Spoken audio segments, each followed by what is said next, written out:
Hello ladies and gentlemen, today's video is going to begin with a little bit of a shout out which is going to be directed at the one and only Chesspunks community. I have already spoken about this bunch of awesome humans in a previous video, I believe in the one where I proudly presented my Chesspunks Content Creator of the Year award, and now is going to be another time when I'm going to draw your attention to this bunch of people and more broadly to chess Twitter. Not that I want to promote any kind of social media outlet, but I do think that if you are on Twitter for the purpose of chess, and perhaps, I don't know, but perhaps Facebook and Instagram works the same way, then it's quite likely that actually you are going to find a lot of content that might be interesting for you, something that you would like to investigate further. And one of this is the Chesspunks community, which is basically just a group of people who are mostly connected by one thing and one thing only, and that one thing is the desire to improve at chess, and most of them are what they call adult improvers. And I am very closely following this group on Twitter for various reasons. Obviously, as a coach, I would like to see what people struggle with, how they learn, what they learn, because I'm learning with them. So I like to keep a tab on what's going on in the chess learning business. And also because we post interesting positions, puzzles, riddles, the whole conversation and the whole dialogue is very positive and happy. So if you are not part of this community, then by all means check it out and join. All you need to do is just to use a hashtag with Chesspunks anytime you publish something, or if you want to find something, and you are right there. Now, as for the chess content of today's video, Chesspunks was fundamentally created by one person, and this one person goes by the name Neal, who is actually a legendary chess learner. And if you are an adult improver or any kind of chess improver, in fact, I very highly recommend you to try to check out his journey that he regularly reports about, mostly on Twitter, actually, because his approach to chess learning is very, very cool, and I think that he has got very cool insights into what it takes to improve in chess, what it takes to get better. But be sure that if you decide to gift him a chess book, make sure you buy 2 of the same books. If you check out his Twitter website, you will see why.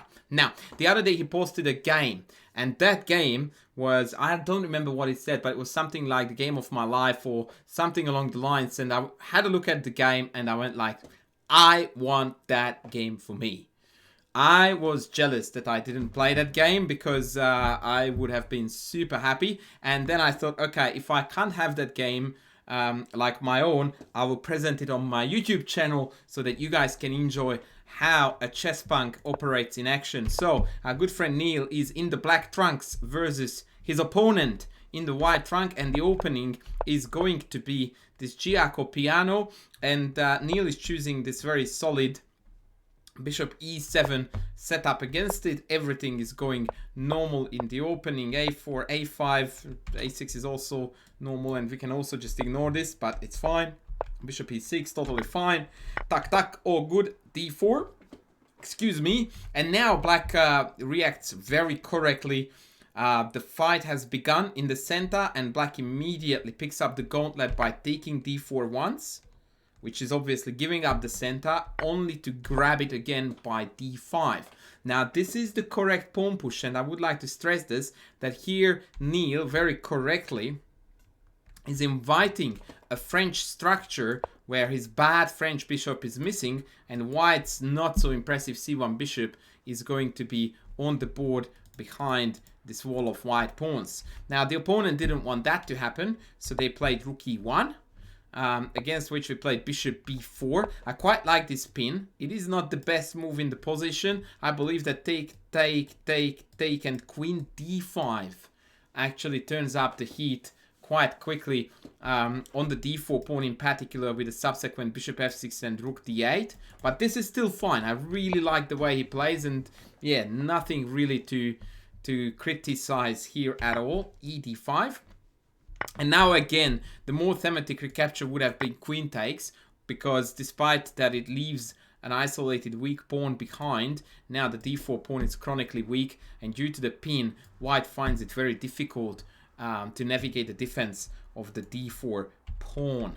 So we took back with the pawn on d5, and now the f file is ours. d4 is a potential target. The pin is still super annoying, and just the overall impression when you look at this game, and this is very important, by the way, as a feedback for yourself as an amateur player or a lower ranked player, is that the position looks healthy.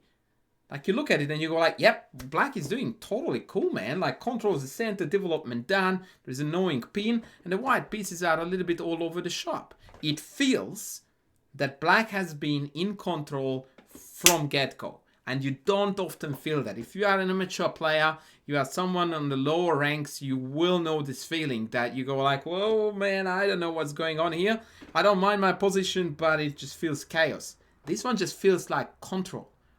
And that's a level of mastery, really, when you are playing your moves, you are anticipating roughly well what's going to come, and you feel like, yeah, the game is going the right way. And this game certainly is going the right way. Rook e3, trying to get out of the pin. Knight g4, immediately jumping on the rook with the tempo, eyeing with these two pawns. And this is where the vicious attack begins. Rook b3, and from here on it's tactics galore. I don't want to ruin for you the tactics, so I'm not going to tell you that there was potentially already a possible tactic here, because the exact same idea is going to be played soon. Queen d6, bringing a little bit of extra love towards h2 as well, hinting the threat of knight takes d4. Again, look how beautifully and fluidly the back pieces are moving up on the board. Yeah, bishop b4, knight g4, queen d6, everything is moving forward, and yet you don't get the impression that we are playing for cheap tricks. The impression is that black is building a fundamentally sound and very powerful attack. And that's, again, a very good sign that your chess is going the right way. Because queen d6 is a super useful move. It opens up the rook. It brings the queen into the game. The queen can't be attacked here. So it's all ticking the right boxes. And additionally, we have a super filthy threat on knight d4. h3 was played. And now it is calling for carnage. And boy, our good friend Neal, he delivers in spades. Check this out. Boomski. Actually... Boomski indeed. That is the word for this one. An absolutely awesome tactic, shattering the defense on the dark squares. King f2 is more or less forced, and after knight takes d4, the floodgates are open.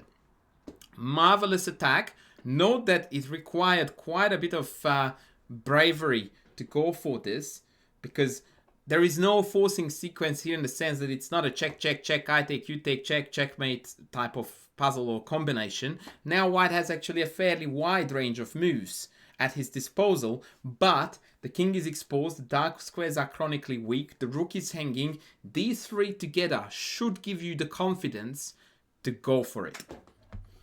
Rook e3 was played. Knight f5. Already bishop c5 was very enticing here with the idea of lining up everybody on this diagonal, but knight f5, I believe, is going to transpose rather nicely too. And after rook d3, our good friend Neal just finished off in the most marvelous style. Check this out. Check, check, and now watch your king. Checkerino, baby. Sacking the queen on an empty square. What is that if not divine chess? And after knight takes g1, rook f1, checkmate. Rounded off the game. Absolutely fantastic, marvelous stuff. And I would like to add just one more variation to spice the game up a little bit more. And now I forgot that line. Work with me. I am going to remember this. Yes, there was another way to do this, which would have been bishop check, king f1, and now the crazy cool queen h2. actually echoing the previous idea of sacking the queen on an empty square. And now the mate pattern is different too, and that makes this game so awesome. Knight takes h2, knight g3, double check. And now after king e1, the checkmate is bishop f2, delivering again a lovely coup de grace, I think is how you pronounce that thing.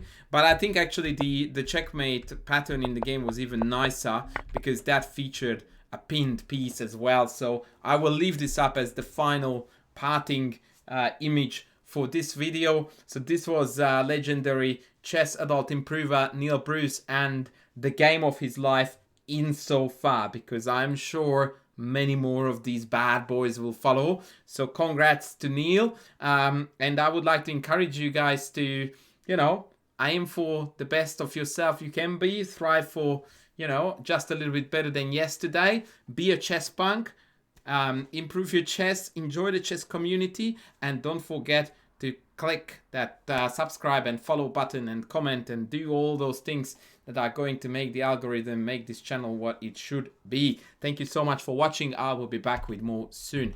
Bye.